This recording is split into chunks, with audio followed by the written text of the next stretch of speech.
Hey guys, welcome back to another video. Hope you're all doing well. Now you may remember on my channel a little while ago I reviewed the 1MORE ComfoBuds. First time I've actually said anything overly negative I think about 1MORE products since I started reviewing them. I found the seal to be quite bad. The case was just really finicky and annoying to actually get the earbuds out. Overall just wasn't great, but they've listened to the advice of all of the comments that have been received and I've brought out a second version. So in this one we're going to be looking at the differences between the original and then the second generation, going over the specs and stuff, and then I'll be giving you a review at the very end and see if they're worthy of your money with their newer generation compared to the older ones. So here we are with the two models. I've actually got them all out already, but I wanted to show you the contents of the box. In terms of design of the box, they've gone for a very similar style, slightly different logo, which is quite nice, little flash of red with like a reflective sheen on it, so a bit of metallic, which is quite nice. And then the main differences compared from the old to the new, we've got a Bluetooth 5.2 in the newer version compared to Bluetooth 5 in the original. The ComfoBuds 2 will charge for 3 hours use in 15 minutes, whereas the old ones will charge for 2 hours. So you do get a quicker charge time with these. We don't have any EQ whatsoever on the original version, but 1MORE have added 12 EQ options in the app using the ComfoBuds 2. So you have a nice varied range of EQ options. They're still retaining the IPX5 water resistance, not waterproof, so don't submerge them, but they will be good if you're out caught in the rain or sweating in the gym. They're still using their 13.4mm dynamic drivers, dual microphone environmental noise cancellation as well if you're taking calls on the go, 24-hour battery life with the included charge case. So inside we'll find the little QR code. We've got our quite thick instruction manual, but that will cover lots of different languages.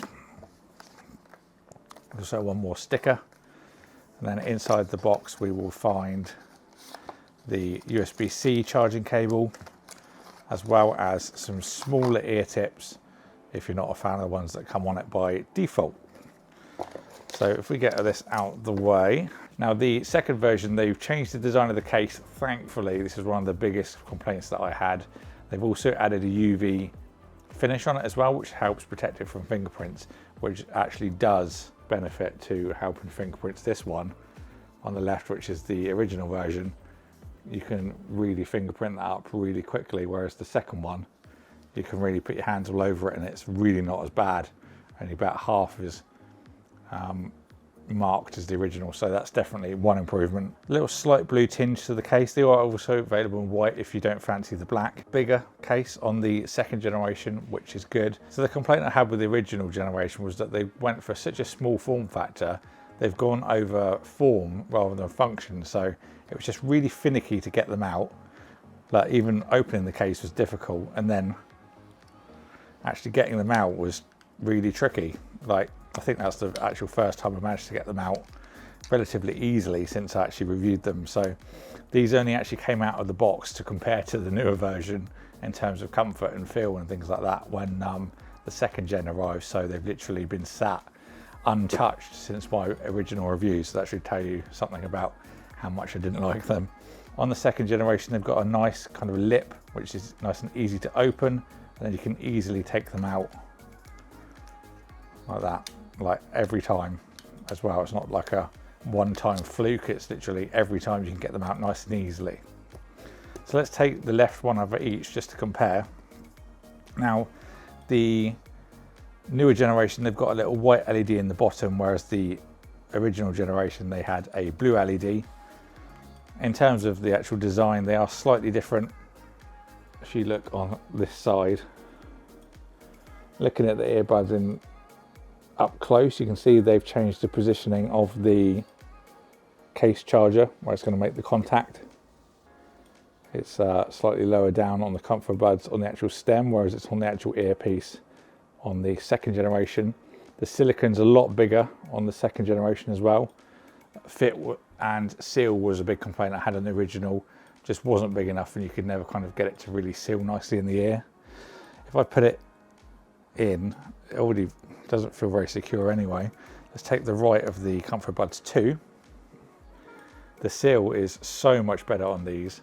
I can actually hear a lot more environmental noise out of the left-hand side to the right, just without playing anything. It's that drastic. The silicone was just not big enough. They have the same red inner colour, which is quite nice. Black and red always works well. Still have a kind of gloss on there, but they are using that UV coating as well, so it is more resilient to fingerprints. So yeah, comfort is definitely better on the second generation by far. The seal is far greater, and just sound straight away is greater as well.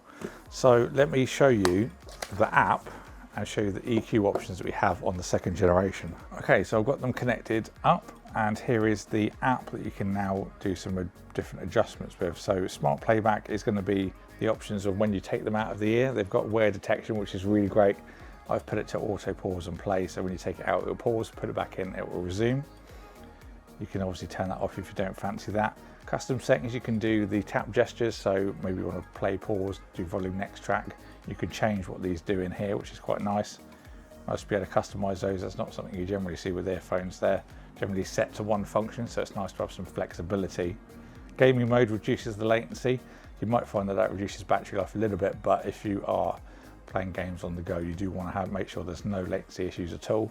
I didn't find by watching videos that there was any delay in there either, so if you're watching videos while you commute maybe, then you're going to have no problems watching any video content.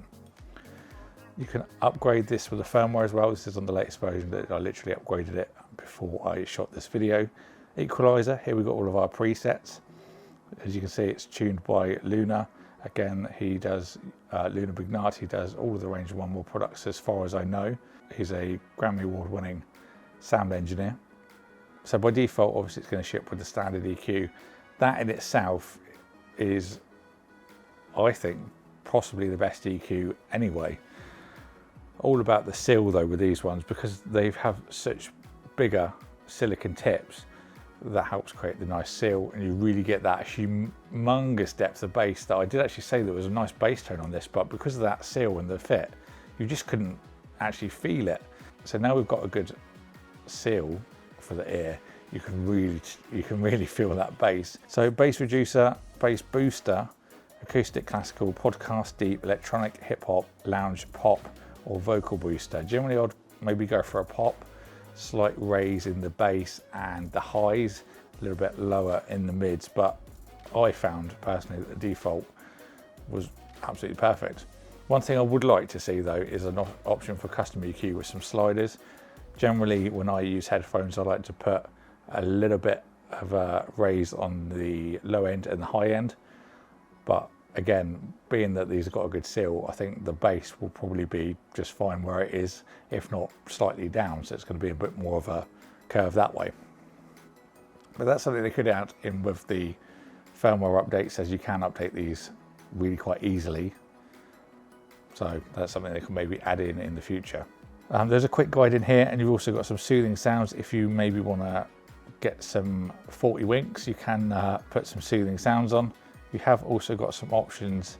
If you go up to the right here, you can do some smart burning if you want to burn in your earphones. This is a bit of a controversial thing if burning's actually real or not, but you can do that if you fancy that.